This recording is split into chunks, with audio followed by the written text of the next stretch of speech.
I was just saying, throughout history, the Jews have been persecuted, obviously, from the Holocaust, and we were granted Israel as a result of it. Granted by whom? From Britain and other countries granted us that. Well, what right did Britain have to grant you somebody else's country? Well, it's due because we lost 6 million people. No. I'm not arguing about that. I'm going to come on to that. What right did Britain have to grant you somebody else's country? Well, they were basically gave us because of the But they gave you somebody else's country. That's the point I'm making, Alex. Can you deal with it? Britain granted you somebody else's country. I'm asking you, what right did Britain have to grant you somebody else's country? The Jews have suffered. They were subject to regular discrimination at best and murder at most. The one place in the entire world that Jews were neither discriminated against nor subject to pogrom was the Muslim world. That's why, under the protection of the Muslims, the Jews left Europe. Palestine, that was wiped off the map when Britain granted you somebody else's country, had Jews living side by side with Christians and Muslims for century upon century without the slightest trace of discrimination or violence or pogrom. So, what's happened is that Christian anti-Semitism in Europe, which massacred 6 million Jews in the greatest crime in human history, was paid for not by the Christian countries of Europe that either practiced or turned a blind eye to that anti-Semitism, but was paid by the very people who were completely innocent of that Holocaust, who had never persecuted the Jews, who had never pogromed the Jews. And that seems to me to add insult to the injury suffered by a people whose country was wiped off the map, who were dispersed into exile, to make way for a Zionist idea which was granted to European Jews by Britain, that Britain had no right to give away somebody else's country. It seems to me an all-round injustice, don't you think, Alex? Yeah.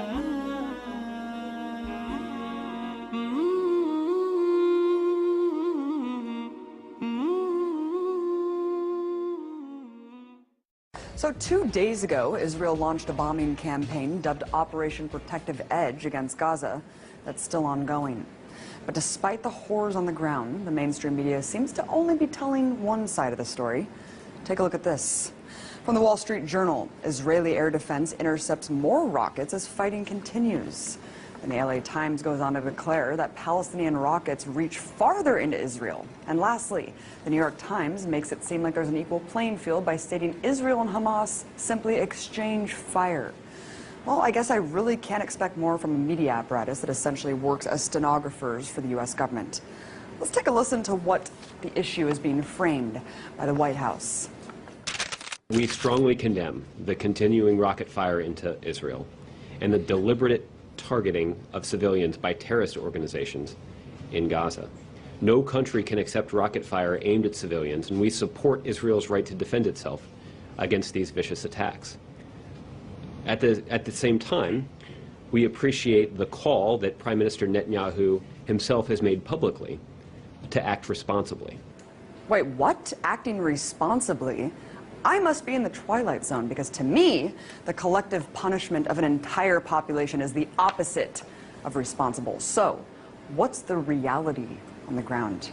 Well, just in the last 24 hours, Israeli forces have conducted airstrikes that have struck 160 sites in Gaza, according to the IDF. In total, 550 sites have been bombed. And considering the fact that Gaza is one of the most densely populated places on Earth, with over 1 million inhabitants, any aerial strike conducted in the region almost certainly means civilian deaths. In fact, at the time of this broadcast, the strikes have killed at least 53 Palestinians, including 8 children and an 80-year-old woman. According to the Palestinian Minister of Public Works and Housing, at least 50 homes have been destroyed so far and 1,700 damaged. So when the IDF talks about hitting, quote, Hamas targets, remember that Hamas is the democratically elected leadership of Gaza, which could mean any government building or social services for Palestinians. So while the U.S. government can go on and on about Israel's right to defend itself, take heed of the increasing death toll in Gaza and the fact that no Israelis have yet died as a result of Hamas rockets. Look, I denounce deadly force on both sides, but it's important to not frame this as a cycle of violence that's equal. One is the colonizer-oppressor, the other, the colonized oppressed. As IDF General's son Miko Peled said just yesterday on the show, there are two choices for Palestinians in occupied territories: to completely surrender or resist.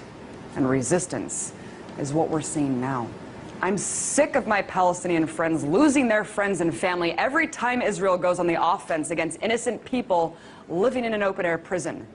So if demolishing homes, conducting mass arrests, and bombing civilians is, quote, responsible, I shudder to think how many people have to die in order to define irresponsible. മനുഷ്യനുണ്ടായിട്ടില്ല പിന്നെ സ്വാതന്ത്ര്യത്തിന്റെ സംബന്ധിച്ച് നമുക്ക് പ്രസംഗിക്കാൻ പറ്റുള്ളൂ. ഒരു വ്യക്തി നിലനിൽക്കുക എന്നുള്ളതാണ് ഏറ്റവും അടിസ്ഥാനപരമായ കാര്യം. ഞാൻ നിലനിൽക്കുമ്പോൾ മാത്രമേ എനിക്ക് സ്വാതന്ത്ര്യത്തെക്കുറിച്ചും നമ്മുടെ സഹവർത്തിത്വത്തെക്കുറിച്ചും സ്നേഹത്തെക്കുറിച്ചും ഒക്കെ സംസാരിക്കാൻ പറ്റുള്ളൂ. One should exist. ഇവിടെ നിലനിൽക്കാനുള്ള അവകാശം ഇല്ലായ്മ ചെയ്യപ്പെട്ട, നിരന്തരമായി ലംഘിക്കുന്ന ഒരു ജനതയാണ്. ആ ജനതയോട് ഐക്യദാർഢ്യം പ്രകടിപ്പിക്കാൻ വേണ്ടിയാണ് നമ്മൾ ഇവിടെ കൂടിയിരിക്കുന്നത്. ചരിത്രത്തിൽ സമാനതകളില്ല. ഫലസ്തീനിന്റെ ഏറ്റവും പ്രസിദ്ധനായ കവി ദാർവിഷ് പറഞ്ഞത്, അവസാനത്തെ ആകാശവും കഴിഞ്ഞാൽ പിന്നെ പറവകൾ എങ്ങോട്ട് പോകും? വളരെ രസകരമായിട്ടുള്ള ഒരു ചോദ്യമാണ്. അവസാനത്തെ ആകാശവും കഴിഞ്ഞ് ഈ പറവകളോട് പറക്കാൻ മുറിവന്വേഷിക്കുന്ന ഒരു രക്തത്തുള്ളിയാണ് ഫലസ്തീൻ എന്ന് ദാർവിഷ് പറയുകയുണ്ടായി. അപ്പോ ഇന്ന് ഗാസയിൽ സംഭവിച്ചുകൊണ്ടിരിക്കുന്നത് ഭീകരമായിട്ടുള്ള ആക്രമണങ്ങളാണ്. അത് 1881 തുടങ്ങി 4 ഡേറ്റ് നമ്മൾ കൃത്യമായി കാണണം. ഇന്നത്തെ അറബ് ഇസ്രായേലി സംഘർഷത്തിന്റെ തുടക്കത്തിന് ചരിത്രാതീത കാലത്തോളം പഴക്കമുണ്ട് എന്ന വാദം 100% തെറ്റാണ്. ഇസ്രായേലികളെ ഫലസ്തീനിൽ നിന്ന് പുറത്താക്കിയത് മുസ്ലിമുകളോ അറബികളോ അല്ല. അവരുടെ ക്ഷേത്രമായിട്ടുള്ള സൊളമൻസ് ടെമ്പിൾ, ജെറുസലേം ടെമ്പിൾ, അത് പരിപൂർണമായി തച്ചുടച്ചത് റോമക്കാരുടെ സൈന്യാധിപനായിട്ടുള്ള ടൈറ്റസ് ആണ്. അന്ന് ലോകത്തെമ്പാടും ചിതറപ്പെട്ട ഈ ജനതയ്ക്ക് പരിമിതമായ തോതിലെങ്കിലും അവർക്ക് മനുഷ്യാവകാശങ്ങൾ ലഭിക്കുന്നത് മധ്യേഷ്യയിൽ ഇസ്ലാമിന്റെ ഉദയത്തിന് ശേഷമാണ്. ഇസ്ലാം തരത്തിൽ അല്ലെങ്കിൽ മറ്റൊരു തരത്തിൽ മുസ്ലിം ഭരണാധികാരികളുടെയും അറബി ഭരണാധികാരികളുടെയും നിയന്ത്രണത്തിലായിരുന്നു. ഈ കാലഘട്ടത്തിൽ ആ പ്രദേശത്ത് അധിവസിച്ചിരുന്ന യഹൂദർക്ക് പരിപൂർണമായ മനുഷ്യാവകാശങ്ങളോടുകൂടി ജീവിക്കാനുള്ള സാഹചര്യമുണ്ടായിരുന്നു. അല്ലെ, എന്റേതല്ലാത്തൊരു ഭൂമി ഞാൻ മൂന്നാമതൊരാൾക്ക് നൽകുന്നത്, അതാണ് അങ്ങനെയാണ് ബൽഫോർ ഡിക്ലറേഷൻ എന്ന് വെച്ചാൽ കഴിഞ്ഞാൽ ഈ ഫലസ്തീനികൾ താമസിക്കുന്ന ഭൂമി അതിന്റെ ഉടമയല്ലാത്ത ബ്രിട്ടൻ യഹൂദന്മാർക്ക് നൽകുന്നു. അതാണ് ബൽഫോർ ഡിക്ലറേഷൻ. ബൽഫോർ ഡിക്ലറേഷൻ വരുന്ന സമയത്ത് അവിടുത്തെ മൊത്തം ജനസംഖ്യയുടെ 90% അറബികളാണ്. 90% അറബികളാണ്. അവിടെ സംഘടിതമായി നടപ്പാക്കുന്ന 2 പോളിസി, ഒന്ന് എത്നിക് ക്ലീൻസിംഗ് ആണ്. എത്നിക് ക്ലീൻസിംഗ് എന്ന് പറഞ്ഞു കഴിഞ്ഞാൽ വംശീയമായി അറബികളെ പരിപൂർണമായി ഇല്ലാതാക്കുക മാത്രമാണ് ഇസ്രായേലിന്റെ സർവൈവലിനുള്ള ഏകമാർഗം എന്നുള്ളതാണ്. അതുകൊണ്ട് ആ വംശത്തെ പൂർണ്ണമായും ഇല്ലാതാക്കുക. 2, പട്ടിണിക്കിട്ട് കൊല്ലുക. അതാണ് ഇംപോവറൈസേഷൻ. പ്രയോഗത്തിന് സയനിസ്റ്റ് സ്ട്രാറ്റജി വളരെ രസമാണ്. അവർ പറയുന്നത് ഈ ഇന്നത്തെ ഇസ്രായേൽ മാത്രമല്ല ഇസ്രായേൽ എന്ന് പറയുന്നത്, അവരുടെ സങ്കല്പം ഗ്രേറ്റർ ഇസ്രായേൽ എന്നാണ്. ഗ്രേറ്റർ ഇസ്രായേൽ എന്ന് പറയുന്നത് രാഷ്ട്രമായിട്ട് ഫലസ്തീനും ഗാസയിലും വെസ്റ്റ് ബാങ്കിലും ഒരു സ്വതന്ത്ര രാജ്യം സ്ഥാപിച്ചാലൊന്നും സയനിസ്റ്റ് അജണ്ട അവസാനിക്കില്ല എന്നുള്ളത് നമ്മൾ തിരിച്ചറിഞ്ഞേ മതിയാവുള്ളൂ.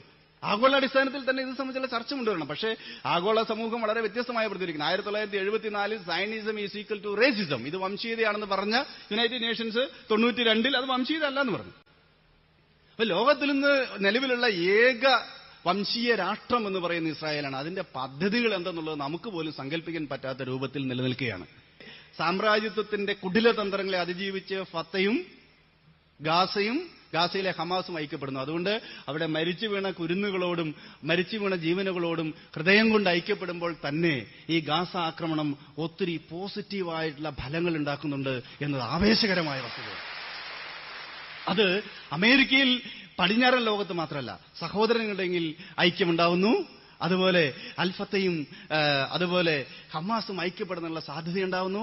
അറബ് വസന്തത്തിന്റെ വലിയ സാഹചര്യത്തിൽ ഒരു നവ ജനാധിപത്യ ബോധം അറബ് രാജ്യങ്ങളിൽ വളരുന്നുണ്ട്.